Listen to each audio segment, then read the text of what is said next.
जय हिंद बच्चों, कैसे हैं आप सब। आशा करती हूँ आप लोग खूब स्वस्थ और मस्त होंगे और खूब मन लगा के पढ़ाई कर रहे होंगे। एग्जाम आने वाला है ना बच्चों, तो अब आप लोग लग जाइए। देखिए, आपका हमने पद चैप्टर जो आपके हाफ ईयरली एग्जाम के सिलेबस का पार्ट है, उसको हमने लगभग कंप्लीट कर लिया है। अब हम गद्य की ओर बढ़ रहे हैं।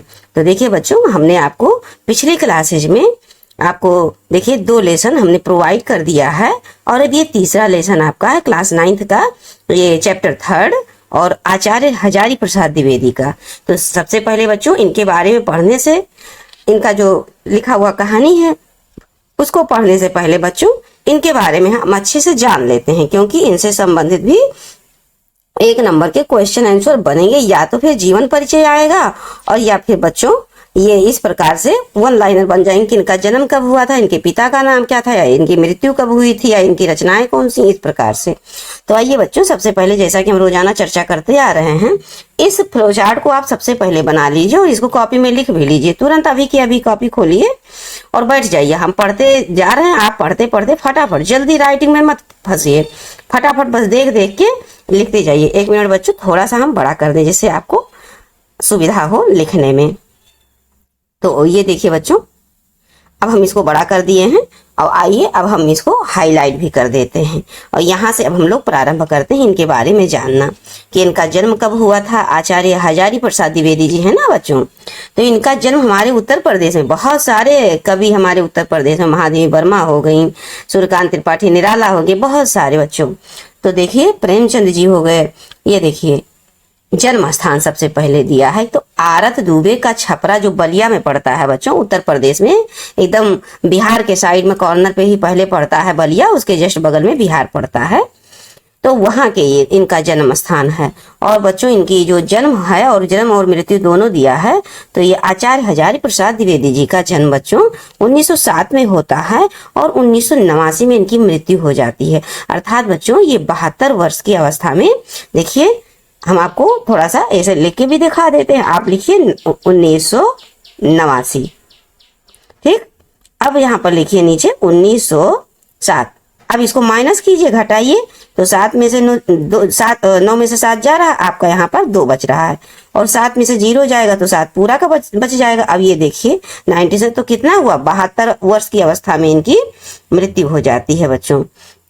और अब हम आपको याद दिलाते जा रहे हैं, भारतेंदु हरिश्चंद्र जी का जन्म 1850, मृत्यु 1885 है ना बच्चों। तो अब और देखिए, अब ये आपके हजारी प्रसाद द्विवेदी 1907 जन्म हो जाता है, और 1989 में ये दुनिया को छोड़ देते हैं बच्चों, अपनी बहुत सारी उपलब्धियों को दुनिया के सामने रखते हुए, कि दुनिया उनको हमेशा याद रखे बच्चों। तो देखिए हम लोग देखिए याद कर रहे हैं, हमारे पुस्तकों में पाठ्यक्रम में है। तो अब आइए बच्चों इनके बारे में जान लेते हैं कि इनके पिता का क्या नाम था। हमने अभी तक जाना इनका जन्म स्थान कहाँ है, आरत दुबे का छपरा क्षेत्र है, बलिया में पड़ता है, ये उत्तर प्रदेश में है। दूसरा, इनका जन्म 1907 में होता है और मृत्यु 1989 में ये देखिए हो जाता है।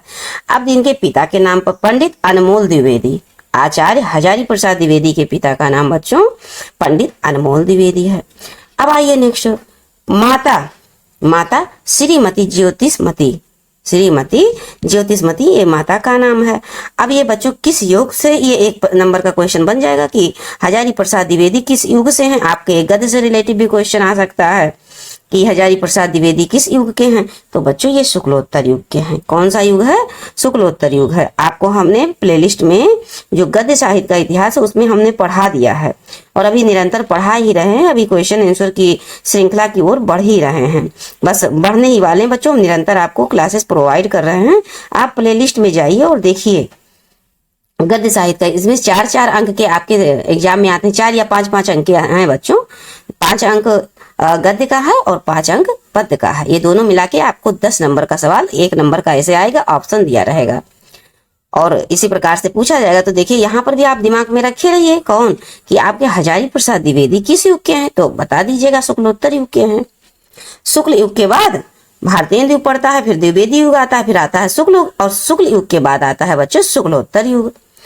फिर आइए बच्चों देखिए भाषा के बारे में जान लेते हैं। वस्तु इनकी भाषा कैसी है, शुद्ध संस्कृत निष्ठ साहित्यिक खड़ी बोली है बच्चों। संस्कृत निष्ठ का शुद्ध संस्कृत निष्ठ क्या होता है बच्चों कि जो सीधा सीधा जो संस्कृत के शब्द हैं हमारे खड़ी बोली के शब्द में ले लिए गए हैं। आइए बच्चों फिर देखिए इनकी शैली पर जाते हैं हम लोग। शैली इनकी कैसी है तो विचारात्मक भी है, समीक्षात्मक भी है, भावात्मक भी है, व्यंग्यात्मक भी है, उद्धरणात्मक भी है और गवेषणात्मक भी है। बहुत सारी प्रकार की शैलियां हैं इनमें। और बच्चों इनका साहित्य में जो स्थान है, एक सफल साहित्यकार के रूप में ये प्रतिष्ठित हैं, प्रसिद्ध हैं बच्चों। कौन? हजारी प्रसाद द्विवेदी जी। तो इसको फ्लो चार्ट में बनाइए बच्चों, इसको निरंतर रिवीजन करते रहे। आपको एग्जाम, ये जो हाफ ईयरली एग्जाम है ना, इसके पहले इसको निरंतर रिवीजन कर लीजिए। लेकिन बच्चों जो हम नेक्स्ट इसके बाद का जो फाइनल एग्जाम होगा उसमें हम रोजाना आपको वीडियो प्रोवाइड करेंगे और आप एक्स्ट्रा बोझ महसूस मत करिएगा। क्यों? क्योंकि रोजाना फिर पढ़िएगा। अभी इस बीच में हम चूंकि एक ही महीना हो रहा है अभी हमको पढ़ाना प्रारंभ किए हैं, तो हम बहुत सारी चीजें प्रोवाइड नहीं कर पाए एक साथ, क्योंकि हम सोच रहे थे कि पहले जो पद पाठ होता है, कविता, गद्य, दोहा, छंद, ये सब थोड़ा कठिन होता है, पदावली, पहले इसको पढ़ा देते हैं। लेकिन अब इसको हमें लग रहा कि आप लोगों का जो एग्जाम है, एग्जाम की दृष्टि से हमने सोचा कि आपको ये गद्य का पार्ट भी कम से कम 4 से 5 लेसन अगर प्रोवाइड करा देंगे तो आप उसको पढ़ के अच्छे से एग्जाम क्लियर कर पाएंगे। लेकिन बच्चों फाइनल टर्म के एग्जाम में आप निरंतर जुड़े रहिएगा और रोजाना पढ़िएगा, क्योंकि बच्चों ये जो टिप्स है ना, आप इस वाक्यों के साथ थोड़ा सा टिप्स लिख लीजिए। आप एक पर्चे में लिख के जहां भी लिखते पढ़ते हैं, अपने कॉपी किताब रखते हैं वहां चिपका लीजिए। देखिए बच्चों यहाँ पर ऐसे लिख लीजिए कि यदि हम वास्तव में सफल, आप अपने आप को बोलिए कि यदि हम वास्तव में सफल होना चाहते हैं तो हमें नियमित अध्ययन करना होगा, अर्थात रोजाना अध्ययन करना होगा। ऐसे लिख लीजिए और 1 नंबर टिप्स डाल के, और दूसरा नंबर डाल दीजिए बच्चों की जो सबसे इंपॉर्टेंट जरूरी चीज है कि हमें आज के अध्ययन को कल पर टालने की आदत का त्याग करना होगा।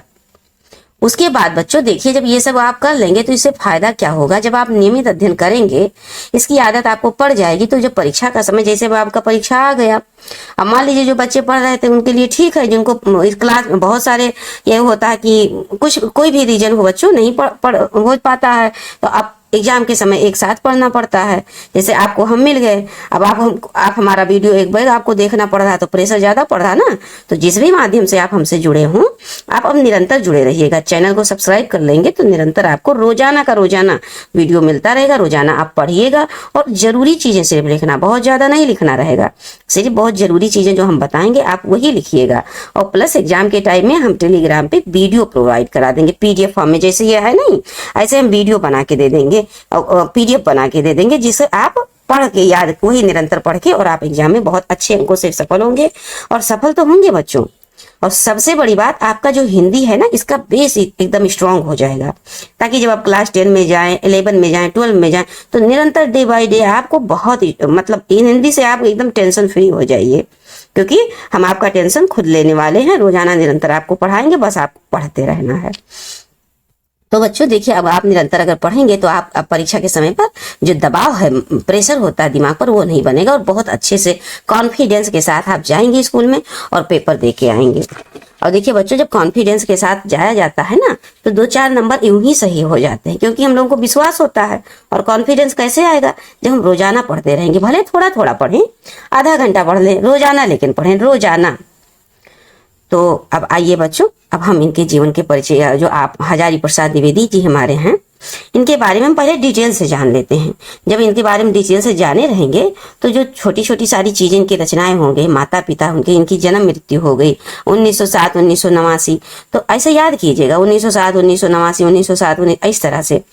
तो क्या होगा बच्चों कि इनकी ये सारी चीजें याद रहेगी और हमको पता रहेगा, आगे भी हमको हजारी प्रसाद द्विवेदी नेक्स्ट क्लास में भी मिलेंगे किसी ना किसी चैप्टर के साथ। तो इस तरह से चीजें हमारे लिए आसान रहेगा। आइए बच्चों, अब हम प्रारंभ करते हैं और मुझे पूरा विश्वास है कि आप मेरी बातों को अच्छे से समझ रहे हैं और इसको फॉलो भी करेंगे, ग्रहण भी करेंगे, इसको अपने आचरण में उतारेंगे भी। तो अब आइए बच्चों, हम लोग प्रारंभ करते हैं। आचार्य हजारी प्रसाद जी का जीवन परिचय। आचार्य हजारी प्रसाद द्विवेदी का जन्म सन 1907 में बलिया जिले में आरत दुबे का छपरा नामक ग्राम में हुआ था। इनके पिता श्री अनमोल द्विवेदी और माता श्रीमती ज्योतिषमती थीं। आचार्य द्विवेदी के बचपन का नाम वैद्यनाथ था। अब ये 1 नंबर का क्वेश्चन बन गया बच्चों आपका कि आचार्य हजारी प्रसाद द्विवेदी के बचपन का नाम क्या था? तो क्या था? वैद्यनाथ द्विवेदी था। इनकी शिक्षा का प्रारंभ संस्कृत से हुआ, अर्थात इन्होंने संस्कृत विद्यालय से पढ़ना प्रारंभ किया और संस्कृत का पढ़ाई प्रारंभ कर दिया। इनकी जो प्रारंभिक शिक्षा ग्रामीण परिवेश अर्थात गांव में ही रहे, जहां ये रहे, जिस गांव में आरत दुबे जो छपरा गांव था, वहीं इन्होंने पढ़ना शुरू किया। 1927 ईस्वी में इन्होंने हाई स्कूल की परीक्षा पास की और उसी साल भगवती देवी से इनका विवाह भी हो गया। और 1929 में इन्होंने इंटरमीडिएट और शास्त्री की परीक्षा पास कर ली और सन 1930 ईस्वी में बच्चों काशी हिंदू विश्वविद्यालय, कहाँ? काशी हिंदू विश्वविद्यालय से ज्योतिष तथा साहित्य में आचार्य की उपाधि प्राप्त कर लिया इन्होंने। फिर आइए देखिए बच्चों, ये 1940 में क्या करते हैं? हिंदी एवं संस्कृत, देखिए हिंदी और संस्कृत के अध्यापक के रूप में शांति निकेतन चले गए। कहाँ चले गए? शांति निकेतन चले गए। किस रूप में चले गए? तो हिंदी और संस्कृत के अध्यापक के रूप में। यही इन्हें विश्व कवि रविंद्रनाथ टैगोर मिले। कौन?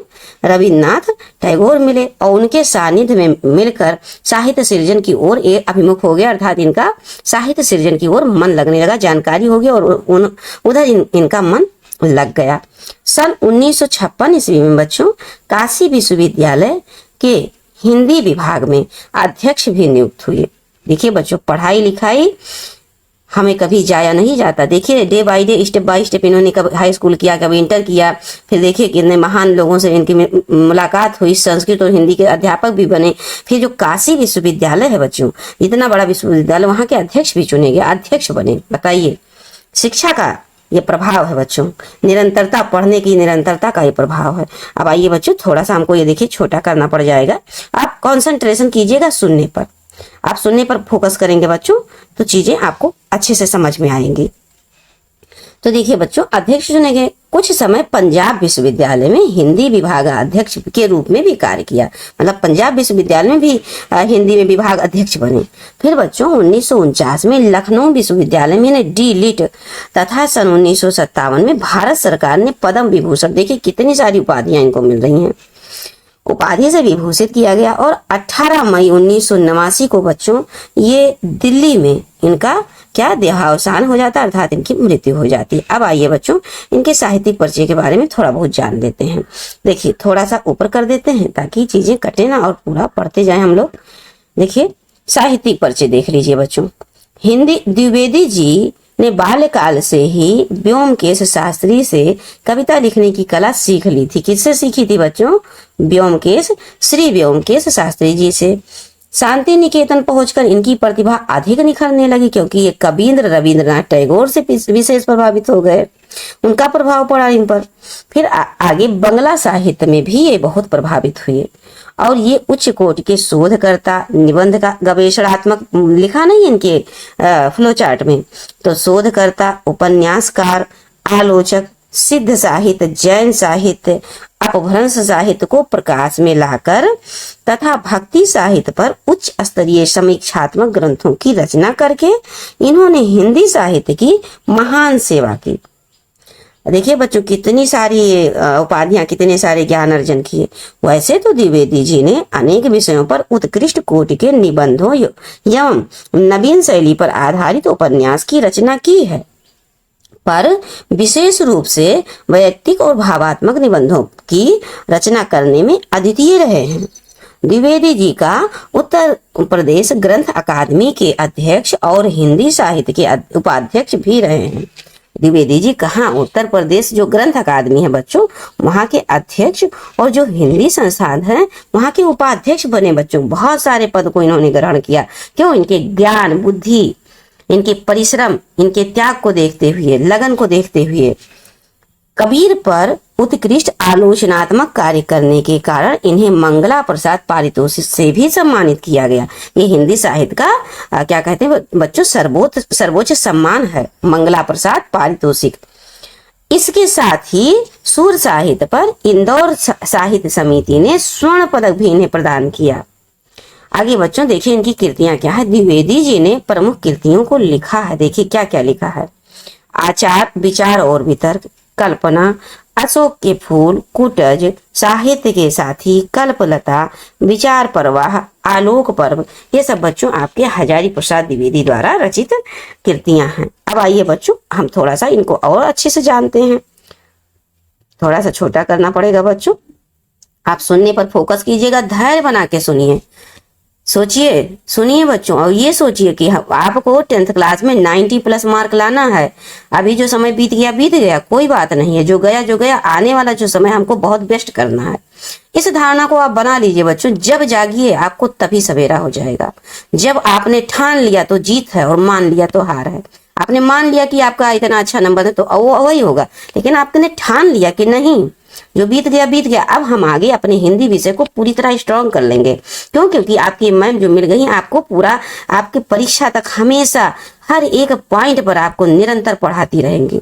कोई भी चैप्टर नहीं छोड़ने वाले, और निरंतर पढ़ाएंगे per day, Sunday to Sunday भी पढ़ाएंगे बच्चों। और संडे में हम क्या करेंगे, अभी तो हमारा सिलेबस इस साल कंप्लीट नहीं है, इसलिए हम निरंतर सिलेबस पे काम कर रहे हैं, क्योंकि हमको सिलेबस कंप्लीट करने का मैंने उद्देश्य बना लिया है। लेकिन नेक्स्ट ईयर जब आप क्लास 10 में जाएंगे तो हम जो हफ्ते भर में पूरा पढ़ाए रहेंगे, संडे में आपको रोजाना हर संडे टू संडे आपसे टेस्ट भी लेंगे। और इस प्रकार जब आप टेस्ट भी देंगे तो देखिएगा आपको हिंदी एकदम मजबूत करा देंगे हम। तो आइए बच्चों अब हम इनके उपन्यास, हजारी प्रसाद द्विवेदी के उपन्यास की तरफ चलते हैं। पुनर्नवा, देखिए इनका उपन्यास क्या है, पुनर्नवा। बाण भट्ट की आत्मकथा, चारुचंद्र की लेख और अनाम दास का पोथा, ये आपके 10 क्लास के दृष्टि से भी बहुत महत्वपूर्ण है। 9th में तो आप एक नंबर का आ गया तो आ गया, नहीं तो 10th में जो है काफी महत्वपूर्ण है। और इसको अभी से अपने दिमाग में बना के रहिए, ताकि जब आप 10th क्लास में पहुंचे तो ये ना लगे कि अरे ये तो नया चीज है, ये क्या है। सब सुना पढ़ाया आपको लगे कि हाँ हमने पिछले क्लास में इसको पढ़ा था। तो आइए बच्चों अब आलोचना साहित्य के बारे में देखते हैं। सूर साहित्य, कबीर, सूरदास और उनका काव्य, हमारी साहित्यिक समस्याएं, हिंदी साहित्य की भूमिका, साहित्य का साथी, साहित्य का धर्म, हिंदी साहित्य, समीक्षा साहित्य, नख दर्पण में हिंदी कविता, साहित्य धर्म। एक मिनट बच्चों, इसको पूरा दिखना चाहिए, नहीं तो हाँ, साहित्य मर्म है बच्चों, देखिए साहित्य का मर्म, भारतीय वाङ्मय, कालिदास की लालित योजना आदि, ये सब क्या है बच्चों, आलोचनात्मक है। अब आलोचना क्या है बच्चों, ये किसी और की कविता को लिए या किसी और कवि को लिए और उनके बारे में खूब गहन अध्ययन किया, उनके गुण पक्ष को और दोष पक्ष को अच्छे से पढ़ा कि क्या कमियां हैं क्या अच्छाइयां, उसके बाद इन्होंने पुस्तक बनाई। इसी को आलोचना साहित्य कहते हैं बच्चों। हमने आपको थ्योरी में डिटेल समझाया है, आप थ्योरी देखेंगे गद्य साहित्य का विकास या इतिहास, तो उसमें आप पाएंगे प्लेलिस्ट में सारी चीजें प्रोवाइड है बच्चों, बस आपको निरंतर पढ़ते रहना है। शोध साहित्य, प्राचीन भारत का कला विकास, नाथ संप्रदाय, मध्यकालीन धर्म साधना, हिंदी साहित्य का आदिकाल आदि बच्चों। अब अनूदित साहित्य क्या है, प्रबंध चिंतामणि, पुरातन प्रबंध संग्रह, प्रबंध कोश, विश्व परिचय, मेरा बचपन, लाल कनेर, ये सब इनका अनूदित साहित्य। अब यहीं लगे हाथ, आप अनूदित साहित्य भी समझ लीजिए बच्चों कि अनूदित साहित्य क्या होता है। मूल साहित्य और अनूदित साहित्य होता है, मौलिक और अनूदित। तो जो मौलिक होता है बच्चों, वो जो एक लेखक होता है उसके स्वयं के द्वारा लिखा हुआ, उसका अपना स्वयं का लिखा हुआ किसी भी भाषा में हो तो वो मौलिक हो जाता है। और अनूदित क्या होता है बच्चों, जैसे किसी और भाषा में किसी और का ग्रंथ है, किसी और की रचना है, उसको किसी अन्य कवि ने अपनी भाषा में अनुवाद करते हुए लिखा, तो उसी को कह देते हैं बच्चों अनूदित। इंग्लिश में इसको ट्रांसलेशन कहते हैं। अब आइए बच्चों संपादित साहित्य। संपादित साहित्य नाथ सिद्धों की बानियां, संक्षिप्त पृथ्वीराज रासो, संदेश रासक, इस प्रकार से बच्चों इनकी संपादित साहित्य मतलब नाथ सिद्धों की बानियां इन्होंने संपादित किया, संक्षिप्त पृथ्वी रासो, राज रासो और फिर संदेश रासक। अब आइए बच्चों इनकी भाषा शैली की ओर हम बढ़ते हैं कि इनकी भाषा शैली कैसी है।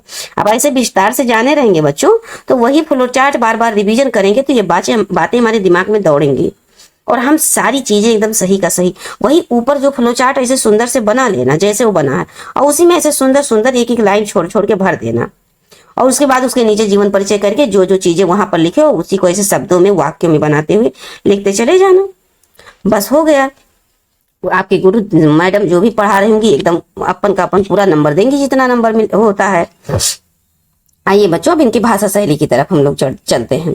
द्विवेदी जी भाषा के प्रकांड क्या थे? पंडित थे। संस्कृत निष्ठ शब्दावली के साथ साथ आपने अर्थात द्विवेदी जी ने, हजारी प्रसाद द्विवेदी जी ने बच्चों निबंधों में उर्दू, फारसी, अंग्रेजी, देशज शब्दों का प्रयोग किया है। कैसे कैसे शब्दों का?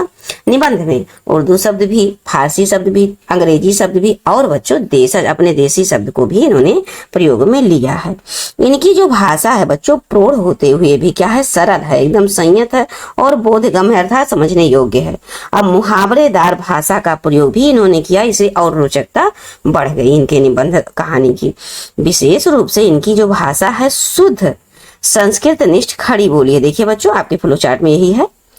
इन्होंने अनेक शैलियों का प्रयोग विषय अनुसार किया है, जिनमें प्रमुख है गवेषणात्मक शैली, आलोचनात्मक शैली, भावात्मक शैली, हास्य व्यंग्यात्मक शैली और उद्धरण शैली। बच्चों अब आइए थोड़ा सा, ये देखिए अंतिम लाइन है, इसको बहुत अच्छे से सुनते हैं। ये देखिए बच्चों, गुरु नानक जो आपके पाठ में दिया हुआ है, गुरु नानक में मानवतावादी मूल्यों का सहज सन्निवेश पाने के लिए द्विवेदी जी भाव पेशल हो गए।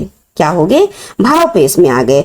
और प्रस्तुत निबंध गुरु नानक में बच्चों, गुरु नानक में निबंध की समस्त विशेषताएं उपस्थित हैं। निबंध में स्थान स्थान पर उपमा, रूपक, उत्प्रेक्षा अलंकारों का भी प्रयोग किया। ध्यान दीजिएगा बच्चों, ये क्वेश्चन बनेगा आपसे कि दे देगा पंक्ति जो इन्होंने लिखा है निबंध, और वो थोड़ा सा लिख के दे देंगे और कहेंगे इसमें कौन सा अलंकार है बताइए। तो आप ऐसे ध्यान में रखिएगा, इनका 3 मुख्य अलंकार इन्होंने उसमें प्रयोग किया। कौन कौन? उपमा, रूपक, उत्प्रेक्षा। तो उपमा बच्चों क्या होता है? जब किसी की समानता की जाती है, जैसे कि कोई प्राकृतिक वस्तु है, चंद्र सम, मुख चंद्र के समान है, तो मुख की समानता किससे की गई? चंद्रमा के समान की। वो सम शब्द लगा रहेगा, हम वहां पर डिटेल आपको समझाएंगे, सारी चीजों को एक एक करके बच्चों समझाएंगे। बस थोड़ा सा हमको समझ दीजिए और धैर्य के साथ आप हमारे साथ जुड़े रहिए। तो आइए बच्चों, ये आपका अब क्या कहते हैं, ये जीवन परिचय हो गया आपका हजारी प्रसाद द्विवेदी का। अब चूंकि आपका एग्जाम भी नजदीक है, तो इसलिए हमने ये दिमाग में लगाया कि आपका क्या करते हैं, कुछ क्वेश्चन आंसर भी, चूंकि इस लेसन पढ़ाएंगे तो काफी समय लगेगा, इसलिए लेसन आप किताब से स्वयं पढ़िएगा। और फिर आने वाले समय में बच्चों किताब नहीं भी होगा तो भी हम आपके लेसन को इसी पीडीएफ फॉर्म में टेलीग्राम चैनल पे आपको प्रोवाइड करते रहेंगे। टेलीग्राम चैनल क्या है, आपको उसका लिंक इस वीडियो में, निरंतर हर वीडियो में हम आपको देते रहेंगे, जिससे आप जानकारी हर चीज का लेते रहें। और उसको अपने मोबाइल में डाउनलोड कर लीजिए टेलीग्राम चैनल, वो क्या कहते हैं टेलीग्राम, और उसी पर ही सारे मैसेज जाते रहेंगे, पीडीएफ भी मिलता रहेगा, आप पढ़ते रहिएगा मोबाइल से। तो देखिए बच्चों, अब यहाँ पर देखिए, अब हम क्वेश्चन आंसर आपको करा देते हैं। हमने अपने हिसाब से महत्वपूर्ण क्वेश्चन आंसर को लिया है बच्चों, लेकिन बाय द वे आपके एग्जाम में ये नहीं आता है, डिटो ये ना आए तो भी इसी प्रकार से आएगा। तो अगर ये आप अच्छे से समझे रहेंगे तो इसी का तुलना करके वहां पर अपना दिमाग, अपना तर्क शक्ति प्रयोग करके आप अच्छे से कर पाएंगे क्वेश्चन को। देखिए बच्चों, ऐसे ही आता है, ये हम आपको एक सैंपल दिखा रहे हैं। तो अब आइए, इसको सबसे पहले पढ़ लिया जाता है ध्यान से। सबसे पहले इसको ध्यान से हम लोग पढ़ेंगे, उसके बाद इसके अर्थ को समझेंगे और उसके बाद इसके व्याख्या को समझेंगे, फिर इससे संबंधित जो हमारे एग्जाम में क्वेश्चन बनते हैं बच्चों उसको समझा जाएगा। तो देखिए बच्चों, यहाँ पर पढ़ते हैं और आप ध्यान से सुनिए। लोकमानस में अरसे से कार्तिक पूर्णिमा के साथ गुरु के आविर्भाव का संबंध जोड़ दिया गया है। गुरु किसी एक ही दिन को पार्थिव शरीर में आविर्भूत हुए होंगे, पर भक्तों के चित्त में वह प्रतिक्षण प्रकट हो सकते हैं। पार्थिव रूप को महत्व दिया जाता है, परंतु प्रतिक्षण आविर्भूत होने को आध्यात्मिक दृष्टि से अधिक महत्व मिलना चाहिए। इतिहास के पंडित गुरु के पार्थिव शरीर के आविर्भाव के विषय में वाद विवाद करते रहे हैं। इस देश का सामूहिक मानवचित्त उतना महत्व नहीं देता है। अब देखिए बच्चों, इतना तो हो गया। अब देखिए यहाँ पर ध्यान से देख रहे हैं, कुछ पंक्तियों पर अंडरलाइन किया हुआ है। ऐसे ही क्वेश्चन बनेगा कि अंडरलाइन कर दिया जाएगा और आपसे पूछेगा कि रेखांकित पंक्ति का आप व्याख्या कीजिए। तो सबसे पहले बच्चों थोड़ा बहुत ये देखिए अर्थ, हम भी आपको साथ में अर्थ भी लेते चल रहे हैं। लोकमानस जनता का मानस, मन, अरसे से यानी कि बहुत समय, काफी समय पहले से। आविर्भाव मतलब बच्चों जन्म हुआ, शुरुआत हुई।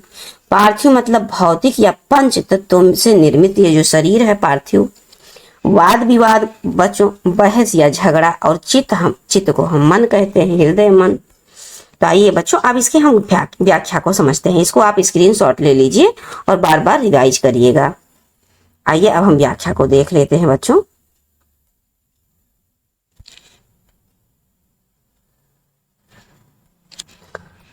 व्याख्या, उस जो अभी गद्यांश दिया हुआ था बच्चों, गद्य का अंश थोड़ा सा, तो उसी का ही व्याख्या है। हजारी प्रसाद द्विवेदी जी कहते हैं कि बहुत समय से भारतीय जनमानस के हृदय में एक बात समाई है कि गुरु नानक का जन्म कार्तिक मास की पूर्णिमा को हुआ था। ये बात तर्क की कसौटी पर भले ही खरी सिद्ध नहीं होती, लेकिन यह भी सत्य है कि किसी न किसी दिन तो गुरु नानक का भौतिक शरीर पृथ्वी पर प्रकट हुआ होगा, चाहे वो कोई भी दिन रहा हो। इससे भी बड़ा सच ये है कि अपने श्रद्धालु भक्तजनों के हृदय में हर पल उनका जन्म होता है, अर्थात वो अपने भक्तों के स्मरण याद करते ही उनके हृदय में प्रकट हो जाते हैं। फिर आगे क्या कह रहे हैं बच्चों, ये आपके रेखांकित भाग का व्याख्या है। फिर और जो नीचे दिया हो उसका व्याख्या देखिए बच्चों। सामान्य रूप से तो पंच तत्व से निर्मित ये जो शरीर है को अधिक महत्व दिया जाता है, परंतु लेखक ने गुरु नानक के भौतिक रूप में से जन्म लेने वाले दिन अर्थात जन्मदिन को इतना महत्व नहीं दिया जितना कि आध्यात्मिक जन्मदिन को दिया, क्योंकि प्रत्येक क्षण वे जनमानस के हृदय में समाये रहते हैं। इसीलिए आध्यात्मिक दृष्टि को अधिक महत्व देना चाहिए। इतिहासकार उनके जन्म को लेकर वाद विवाद करते रहते हैं, जबकि वह तो अपने महान कार्यों व उपदेशों से जनमानस के मन में समाये हुए हैं। परंतु देखिए बच्चों, परंतु भारतीय जनमानस इस बात को महत्व नहीं देता है।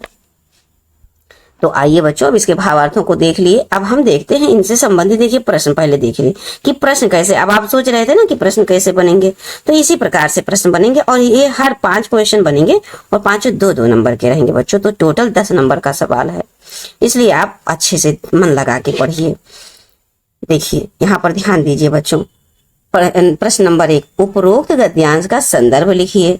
एक तो संदर्भ तो आप जानते हैं, प्रस्तुत पद्यांश हमारा गद्य खंड के गुरु नानक शीर्षक से उद्धृत है। इसके लेखक हजारी प्रसाद द्विवेदी हो गया, 2 नंबर पक्का।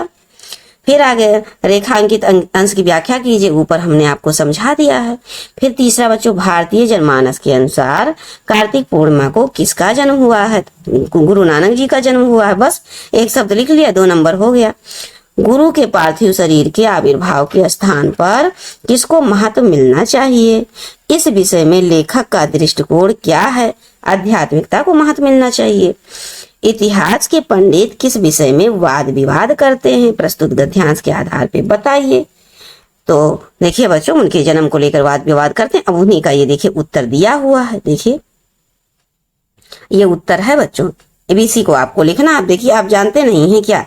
आप अच्छे से जानते हैं कि प्रस्तुत गद्यांश हमारी पाठ्य पुस्तक के गद्य खंड ऐसे ही लिखना रहेगा, सेम ऐसे। गद्य खंड में संकलित गुरु नानक देव शीर्षक से लिया गया है। इसके लेखक हजारी प्रसाद द्विवेदी जी हैं। फिर दूसरा क्वेश्चन बच्चों, इस प्रश्न का उत्तर जो उपरोक्त रेखांकित अंश का व्याख्या हमने आपको बताया था, बस उसी को रट लीजिए, याद कर लीजिए, बार बार पढ़िए। रटने का अर्थ मतलब ये है बच्चों कि उसको बार बार, जैसे 2-3 बार पढ़िए फिर बंद कर दीजिए, फिर दूसरे समय उठाइए फिर पढ़िए 2-3 बार, फिर रख दीजिए। इस प्रकार से बार बार पढ़िए बच्चों। देखिए आप ये जो नियम है फॉलो करते रहिए, आप बहुत अच्छा करके आएंगे हिंदी पे। वो एकदम नहीं, टेंशन फ्री होकर पढ़ते रहिए बस।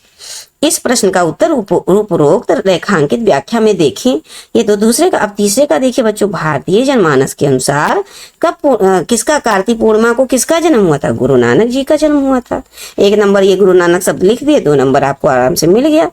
अब चौथा देखिए बच्चों, लेखक की दृष्टिकोण के अनुसार गुरु के पार्थिव शरीर के आविर्भाव के स्थान पर, यह आंसर है बच्चों, आविर्भाव को अधिक महत्व दिया जाता है। क्या कहते हैं कि किसका महत्व देना चाहिए? तो आध्यात्मिक आविर्भाव को महत्व देना चाहिए। इस विषय में लेखक का यह दृष्टिकोण है कि हमें उनके जन्म के बारे में वाद विवाद ना करके उनकी कृतियों को अधिक महत्व देना चाहिए, जो उन्होंने लिखा है, जो उन्होंने उपदेश दिया है, और अपने श्रेष्ठ कर्मों के कारण ही वह जन जन के मानस में बसे हैं। बस अब देखिए पांचवा कितना छोटा है। इतिहास के पंडित गुरु नानक के पार्थिव शरीर किसके बारे में, तो पार्थिव शरीर के जन्मदिन के विषय में वाद विवाद करते रहते हैं। अब आप व्याख्या को, गद्यांश को अच्छे से पढ़े होंगे या पाठ अच्छे से पढ़े होंगे तो आपको चीजें एकदम क्लियर होंगी। हमें पूरा विश्वास है बच्चों कि आपको चीजें एकदम समझ में आ रही है और पूरे ध्यान और लगन से आप पढ़ रहे हैं। और अब देखिए बच्चों, अब आपके परीक्षा को देखते हुए हमने एक और ले लिया है। हमने दो लगभग हर चैप्टर में आपको 2 सैंपल दे रहे हैं कि इसी टाइप से आपसे क्वेश्चन बनेगा। हो सकता है यही आ सकता है, ऐसा भी हो सकता है कि यही आ जाए, और नहीं तो फिर ऐसे ही बनेगा। टेंशन लेने की जरूरत नहीं, आप इसको ध्यान से पढ़िए। अब आइए बच्चों, इस दूसरे गद्यांश को हम पढ़ते हैं और समझते हैं। गुरु जिस किसी भी शुभ क्षण में चित्त में आविर्भूत हो जाए, वही क्षण उत्सव का है, वही क्षण उल्लसित यानी कि प्रसन्नता का कर देने के लिए पर्याप्त है। नौ नौ भवति जाय मनः, नौ नौ भवति जाय मनः। गुरु तुम प्रतिक्षण चित्त भूमि में आविर्भूत होकर नित्य नवीन हो रहे हो। हजारों वर्षों से शरत काल की यह सर्वाधिक प्रसन्न तिथि प्रभामंडित पूर्ण चंद के साथ उतनी ही मीठी ज्योति के धनी महामानव का स्मरण कराती रही है। इस चंद्रमा के साथ महामानवों का संबंध जोड़ने में इस देश का समष्टि चित्त आह्लाद अनुभव कर रहा है बच्चों। तो देखिए ये कहाँ तक अंडरलाइन है, देख रहे हैं जो ब्लैक काला काला है नहीं बच्चों पर, ये क्या कहते हैं रेखांकित भाग है, और इसी को आपको व्याख्या करना रहेगा। कभी थोड़ा सा ही रेखांकित भाग रहेगा और कभी थोड़ा सा ज्यादा रहेगा। तो आइए बच्चों, इस पाठ को हमको समझने पर देख लीजिए। व्याख्या को समझने से पहले इसके अर्थ को जान लेते हैं तो व्याख्या समझ में आएगी बच्चों। आविर्भूत का मतलब होता है उत्पन्न या जन्म, पहले भी हम पढ़ चुके हैं। उल्लसित मतलब प्रसन्नता, खुशी। जायमान मतलब जन्म लेता है, जायमान जन्म लेने वाला। प्रतिक्षण प्रत्येक पल, प्रतिक्षण प्रत्येक पल। और उसके बाद चित्त भूमि मनोभूमि पर, मन की भूमि पर प्रभामंडित प्रकाश से युक्त है। समस्त बच्चों अर्थात सामूहिक या समस्त, और आह्लाद माने भी बच्चों प्रसन्नता होता है। अब आइए बच्चों, हम इसके रेखांकित अंश की व्याख्या सबसे पहले समझ लेते हैं क्योंकि यही सब एग्जाम में आता है। देखिए ये हमारा व्याख्या हो गया। अब इसको हम अच्छे से पढ़ें। जो रेखांकित अंश है उसको रेखांकित भी किया गया है जिससे आप समझ सके कि आपसे क्वेश्चन बनेगा। रेखांकित अंश की व्याख्या कीजिए। तो आइए बच्चों देखिए, लेखक द्विवेदी जी कहते हैं कि क्या कहते हैं, देखिए ध्यान दीजिएगा बच्चों इस पर। जिस क्षण भी गुरु की अनुभूति हमारे मन में आएगी वही क्षण शुभ है, उत्सव मनाने का है और प्रसन्नता भर देने वाला है। चाहे वो कोई भी समय हो, कोई भी दिन हो, वही हृदय को आनंदित करने वाला हो जाता है। भक्तों के हृदय में गुरु का जन्म इसी प्रकार नए नए रूपों में होता रहता है। फिर कह रहे हैं अनादिकाल से सब में के अंतर मन में उल्लास, प्रसन्नता, खुशी भर देने वाली शरद पूर्णिमा की यह उज्जवल चांदनी अपनी पवित्रता के साथ उस ज्योतिर्मयी महामानव का याद करा रही है, स्मरण कराकर आनंद का संचार कर रही है, आनंद का अनुभव करा रही हैं। फिर आगे कह रहे हैं बच्चों कि शरद पूर्णिमा के इस चंद्रमा के साथ महापुरुषों का नाम जोड़ने से यह संपूर्ण देश के लोग इस तिथि की वर्ष भर प्रतीक्षा करते हैं तथा इसे आंदोलन मतलब आनंद और उल्लास, आनंदो उल्लास से मनाते हैं और सुख का अनुभव करते हैं बच्चों। तो देखिए आपको व्याख्या भी समझ में आ गया। अब हम देखते हैं कि इसमें किस प्रकार से प्रश्न बनते हैं। तो देखिए बच्चों, ये प्रश्न देख लीजिए आप, थोड़ा सा छोटा कर दें। देखिए पहला प्रश्न देखिए बच्चों कि उपरोक्त गद्यांश का व्याख्या संदर्भ लिखिए। उपरोक्त गद्यांश जो आपको दिया है, गद्य का अंश, गद्यांश बच्चों गद्य का अंश, तो ये उसका भी संदर्भ लिखिए। संदर्भ तो आप जानते हैं हमारी पाठ्य पुस्तक गद्य का ये सब। रेखा अंकित अंश की व्याख्या की, अब जो ऊपर अंडरलाइन किया हुआ था काले रंग से उसका व्याख्या करना है। फिर तीसरा, लेखक ने किस क्षण को शुभ, उत्सव और उल्लसित कर देने वाला बताया, जो गुरु का स्मरण और पूर्णिमा के दिन प्रतिक्षण आविर्भूत होकर गुरु कैसे हो रहे हैं, नवीन हो रहे हैं। फिर भारतीय जनमानस शरद पूर्णिमा को किसका संबंध जोड़कर प्रसन्नता का अनुभव करते हैं, तो गुरु नानक से संबंध जोड़कर। अब देखिए बच्चों, यही प्रश्न है आपका। अब ये सुंदर से आप इसका स्क्रीनशॉट लीजिए और इसी को बार बार रिवाइज कर लीजिए। चूंकि एग्जाम सर पे आने वाला है तो लिखने पर थोड़ा कम ही फोकस कीजिए, बार बार इसको याद करिए। और जब ये याद हो जाए बच्चों तो एक बार स्वयं से लिख भी लीजिए, क्योंकि आपको एग्जाम में लिखना ही रहेगा। तो आप जब लिख के लिखिए, फिर चेक करिए कि क्या हमने सही लिखा है, और नहीं सही तो फिर दोबारा लिखिए, जिससे आप एग्जाम में बहुत अच्छा करके आएंगे। आज ही के दिन से आप तैयारी प्रारंभ कीजिए, जब से शुरू कर दीजिए। भले आपका एग्जाम मान लीजिए 4 दिन बाद है, आपके पास 4 दिन है, एक दिन में 24 घंटा होता है बच्चों, आप लग जाएंगे। पहला पेपर लगभग हिंदी का ही होता है, हिंदी को एकदम कंप्लीट, जैसे पहला पेपर अच्छा हो गया पूरा कॉन्फिडेंस बन जाएगा और आपका अन्य पेपर भी अच्छे बनते जाएंगे।